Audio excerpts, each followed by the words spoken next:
بسم الله الرحمن الرحيم، والصلاة والسلام على أشرف المرسلين سيدنا محمد وعلى آله وصحبه أجمعين. إيه رأيكم النهاردة نشوف حرف العين مع الحروف الأبجدية بخط رقعة. نكتب حرف العين مع ألف أهوت. حرف العين يا جماعة بميل على سطر نقطة، المسافة بينهم الحرف اللي بعديه نقطة، وأدي مساحته رقم اتنين كده، مساحتها نقطتين من فوق الرأس بتاعتها. أدي عين باء برضو مايلة على سطر نقطة، بعدين بعمل باء عادية خالص أهيت. أدي الفرق بينهم وبين بعض، هنا مايلة نقطة، فرق نقطة، دي 3 نقاط، نقطة 2 3. عين مع الجيم، فأنا بطلع طبعا فوق عشان أنزل الجيم على السطر بالشكل ده. شوف أنا رفعت العين قد إيه، أدي رقم 2 أهوت في نقطتين، وأدي العين مباشرة يا جماعة، مفيش ولا أنطرة ولا حاجة. أدي الجيم على السطر أهيت، الكاسة بتاعت الجيم تحت السطر بالشكل ده.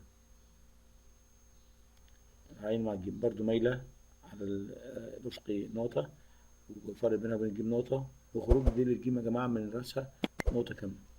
طبعا انتهت نقطة جيم 3 نقاط.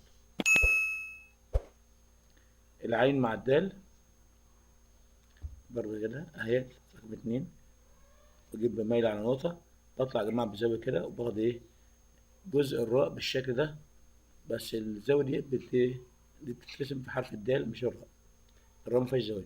ادي الراء برضه بطلع فوق شوية كده عشان احط الراء على السطر نفسها، برضه مايلة اهي، بنزل اهي بالشكل ده، برضه نقطة نقطة، هنا الراء قاعدة على نقطة. عين مع السين، ادي العين يا جماعة، بصوا حرف العين برضه نفس الطريقة اهوت، كله رسم واحد. سين، سنة، 2، سن دقيقة يا جماعة، مش ظاهرة قوي، مش حادة. ادي السين دي 3 سنون، برضه نقطة، ده نقطة في النص، نقطة هنا أو نقطة ونص، والكاسة نقطتين من جوه. بصوا الجزء ده لو رسمته كده اهو، يبقى عين الشين، حرف العين مع الشين، خلاص بس نحط على الشين. حرف العين مع الصاد، احنا اتفقنا يا جماعة الصاد والضاد والطاء والظاء بيترسم على سن الحرف اللي قبله.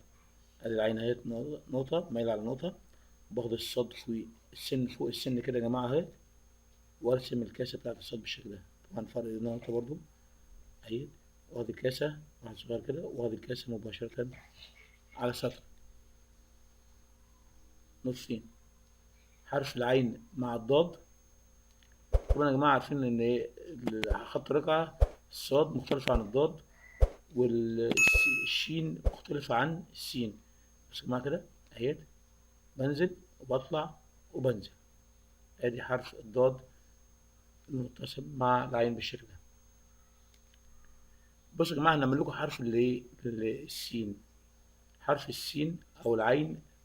احنا عملنا السين، نعمل حرف العين مع الشين بالشكل ده عشان برضو تبقى ايه واضحة ليكم.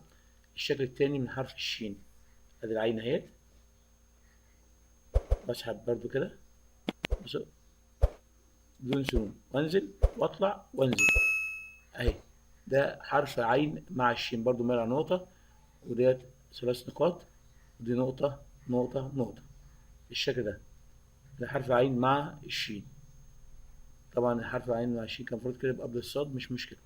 حرف العين مع الطاء، الطاء والظاء جسم زي جسم الصاد بالظبط والضاد اهيت، بس النهاية طبعا بتاعتها ايه مرسلة كده. ادي نقطة ونقطة، وادي حرف الألف بتاع الايه الطاء، خروج نقطتين من حرف الألف.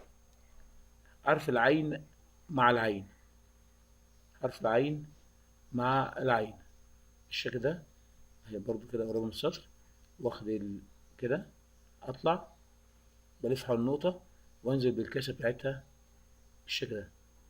تقبلوا تحياتي، والسلام عليكم ورحمة الله وبركاته.